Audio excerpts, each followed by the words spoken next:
आता हे ब्लाऊज शिवताना आपण पहिल्यांदा बॅक पार्ट रेडी करून घेऊया आणि स्लीव रेडी करून घेऊया. आता ह्याच्यासाठी मी हा कॅनव्हास पेपर घेतलेला आहे. ही घडीची बाजू आहे, तिकडे ही आपली घडीची बाजू ठेवायची आणि वरच्या बाजूने हा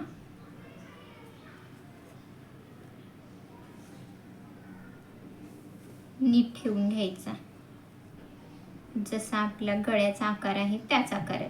आता हे घ्यायचं किती, तर गळा रुंदी जेवढी आहे त्याच्यापेक्षा 2 इंच इकडं, गळा उंची जेवढी आहे त्याच्यापेक्षा 2 इंच इकडे.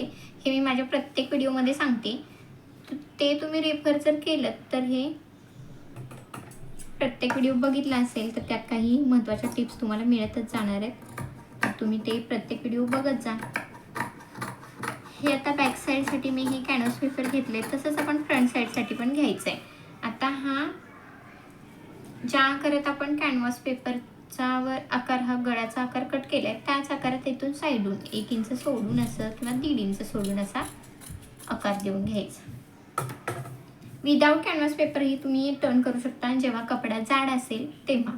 कपडा आता जाड नसेल, पातळ असेल, त्याला फिनिशिंग द्यायसाठी आपण कॅनव्हास पेपर यूज केलाच पाहिजे. आता अस्तर ठेवला आहे, अस्तरवर हा असा सरळ पार्ट आतमध्ये करायचा आणि हा उलटा वरती करायचा, जेणेकरून आपण जेव्हा टर्न करू तेव्हा सरळ वरती येईल. आता हे असंच ठेवून कट केलेल्या नेकवर असं शिवून घेऊन टर्न केलं कट मारून की हे झालं विदाऊट कॅनव्हास पेपरचं शिवून. पण हे मी आता तुम्हाला कॅनव्हास पेपर सोबत दाखवते. कॅनव्हास पेपरनं कसं गळ्याला जरा फिनिशिंग येतं, थिकनेस येतो, त्यामुळे आकार परफेक्ट कळून येतो तो. थोडं शिवून घेतले. आता इकडे कपडा पडलेला दिसतोय, असा कपडा न पाडता हा ज्या आकारात आहे त्याच आकारात हा कपडा ठेवायचा, म्हणजे आपल्याला परफेक्ट कळत जातं की आकार कसा आहे, तो ओढला जातोय का, खेचला जातोय का हे कळतं. म्हणून हा आकारातच कपडा ठेवायचा, कॅनव्हास ठेवायचा आणि मग शिवून घ्यायचा. असा पडलाय, आपण कट करून घेतलंय तर तसं काय होतंय असं नाही करायचं. जेव्हा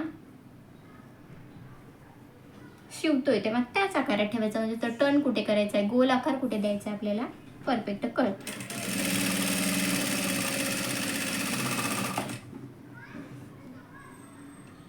गोलाकार शिवून घ्यायचं, खेचायचं नाही किंवा कुठे मागे पुढे करायचं नाही. हे सगळे कपडे एक सोबतच असे शिवून निघले पाहिजेत, असं शिवून घ्यायचं. असं ठेवून घेतलंय तर त्याच आकारात असं शिवून घ्यायचं. आता इथे हात वळतोय, कपडा वळतोय, तसा वळवायचा. असा कपडा असा ओढून शिवून घ्यायचा नाही. जिथे कपडा आहे, आता इकडे मी शिवते तर स्ट्रेट कपडा ओढलाय का नाही, असा आकारातच आहे, तर त्याच आकारात हा कपडा ठेवायचा आणि असं गोल गोल फिरवत शिवून घ्यायचं.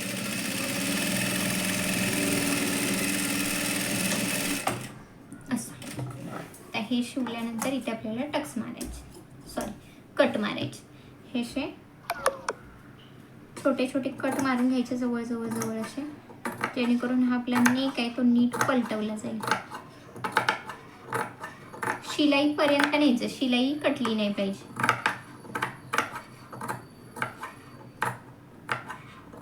मी बऱ्यापैकी हे खूपदा सांगितलंय, तरी या व्हिडिओमध्ये सविस्तर व्हिडिओ टाका असा मला एक कमेंट आली होती पर्सनली, सो मी हा सविस्तर व्हिडिओ टाकते. आता इथे जरा कळतंय, हे आतमध्ये गेलंय, स्ट्रेट नाही आहे. इकडे कसं स्ट्रेट आहे इथे, इकडे जर आतमध्ये गेले त्यानेही खूप चेंज होऊ शकतो किंवा हा गळाही पडू शकतो. सो हे शिवून झालं की बघायचं एकदा आपलं झालंय की नाही स्ट्रेट ते.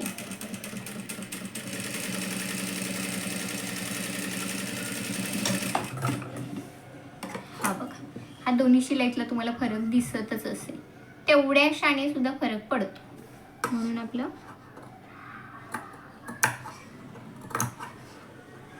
नीटच ठेवायचं.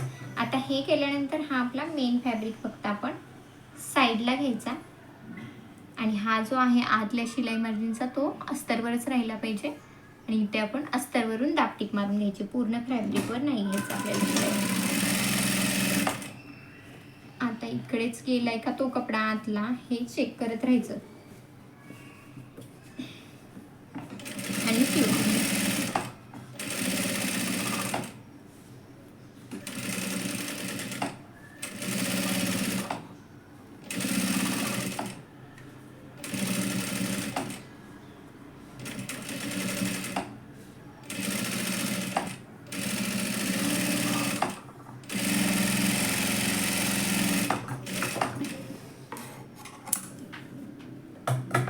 अशी दाबटीप मारून घेतली. ह्याच्यानंतर काय करायचं, जसा फॅब्रिक आपला होता उलट्याच बाजूला, म्हणजे हे उलट दिसतंय आपल्याला, ह्याच बाजूला असा ठेवायचा आणि खालून शिलाई मारून घ्यायची आपल्याला कमरपट्टीच्या इथे, जेणेकरून दोन्ही आपले एकदाच टर्न होतील. आपल्याला खालच्या बाजूला वेगळी पट्टी जॉईन करायला लागणार नाही त्याने, आणि हात शिलाईचा व्याप वगैरे वाढतो. त्याच्यापेक्षा हे फिनिशिंगने ओळखतंय, हात शिलाई खुलली की ती पट्टी निघणारच, त्याच्यापेक्षा हे आपलं फिनिशिंगमध्येही होईल आणि मजबूतही होईल. तर ही शिवून घेताना हा काट आहे आपला एवढा ब्रॉड, तर एवढासा राहिला पाहिजे, थोडासा असा गोट मारल्यासारखा ओळखला पाहिजे. तर त्याच्या शेजारून अशी शिलाई मारून घ्यायची. आणि काट वगैरे नसतात तेव्हा अर्ध्या पावीन इंचाला थोडासा वरती, थोडंसं जास्त एवढं फॅब्रिक राहिलं पाहिजे इकडे.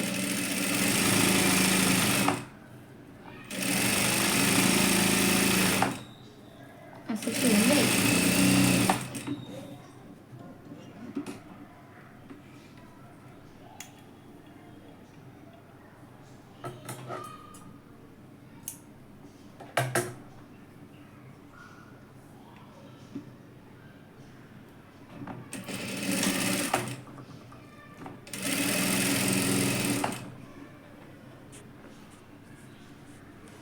हे असं शिलाई मारून झाले तर इकडून असं रिकामा जागा आहे, इथून असं हे बाहेर काढून घ्यायचं.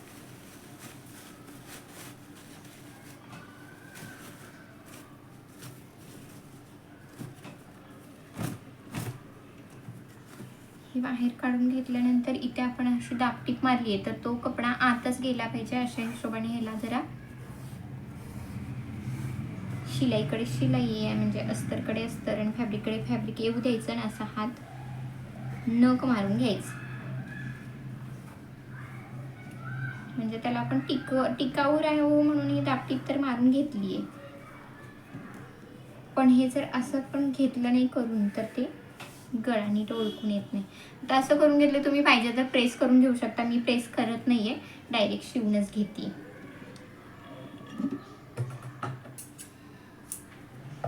आम्ही व्हिडिओ करताना तुम्हाला जर बाहेरचा गोंगाट किंवा दंगा ऐका येत असेल तर त्याबद्दल खरंच सॉरी.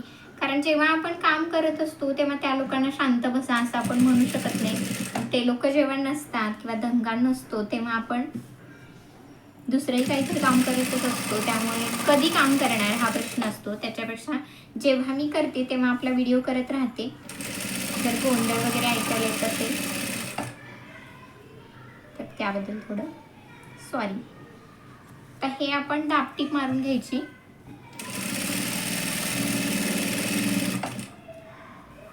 हे दाबटीप मारून झाल्यानंतर आपल्याला बॅक साईड मारायची, म्हणजे आपला बॅक रेडी होईल. आता हे दाबटीप मारून झालेली आहे, तर बॅक टक्स कसे मारायचं, हा आपला शोल्डर दिसतोय त्याच्या अर्ध्यावर असं सरळ घ्यायचं आणि हा इथे आपला बॅक टक्स मारला जाईल. बॅक टक्स मारायला साधारण इथे 4 इंचाचा बॅक टक्स मारतात, किंवा गळ्याची हाईट खाली असेल तो इकडेपर्यंत डीप आला असेल तर 3 इंचाचा मारायचा. उंची अशी प्रॉपर नाहीये, पण इथे घेताना अर्धा इंच घ्यायचंच. इथून इथपर्यंत मी 4 इंचाचा मारून घेतली. तर खालून इथे अर्धा इंच आपण घेतले, पण इथे पूर्ण आपल्याला लास्टपर्यंत यायचं आहे. पाहिजे तर तुम्ही अशी तिरकी ड्रॉ करून घेऊ शकता. इथून बाहेर काढायचं आहे तर डायरेक्ट तिरकं घ्यायचं, असं वळवून येऊन असं वळायचं नाही, ते नीट होत नाही. तर हे असं डायरेक्ट तिरकं इथे पक्क शिलाई मारायची आणि बाहेर काढायचं. हे बघा, हे असंच हे आपण दुसऱ्या बाजूने,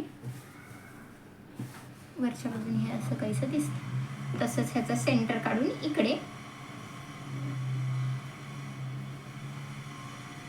दुसरा टक्स मारून घ्यायचा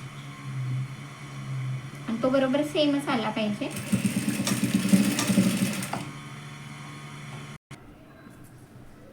आता हे दुसरा पण टक्स मारून झालाय, तर हा जेव्हाच्या तेव्हा कट करायचे, तो एक आपल्या फिनिशिंगचाच पार्ट आहे. आता इथे हा बॅक टक्स मारून झालाय, हाही बॅक टक्स मारून झालाय. आता आपल्याला काय नोटीस होतंय हे बघा, इकडे असा खूप तिरका दिसतोय, तर थोडासा हा कमी करायचा. म्हणजे आपले खांदे उघडत नाहीत. खांदे उघडण्याचा हा एक महत्त्वाचा पॉईंट आहे की खांदा का उघडतोय, की आपण गळारुंदी एकतर जास्त घेतो त्यामुळे उघडतो आणि आपण इकडचा हा जास्त झालेला पार्ट कट करत नाही त्यामुळे. आता हे सगळीकडून सेम ठेवून घेतल्यानंतर आपण इथून हा थोडासा दिसतोय तिरकावरती तो कट करून घ्यायचा आणि सेम करायचं. इकडे पूर्ण न्यायचं नाही कटिंग करून, तोच फक्त असा कट करून टाकला. हा झाला आपला बॅक पार्ट रेडी असा. आता हातासाठीही काय करायचं, उलट्यावर उलट सरळ सरळ असं ठेवून घ्यायचं असतं आणि नंतर शिलाई मारायची असते.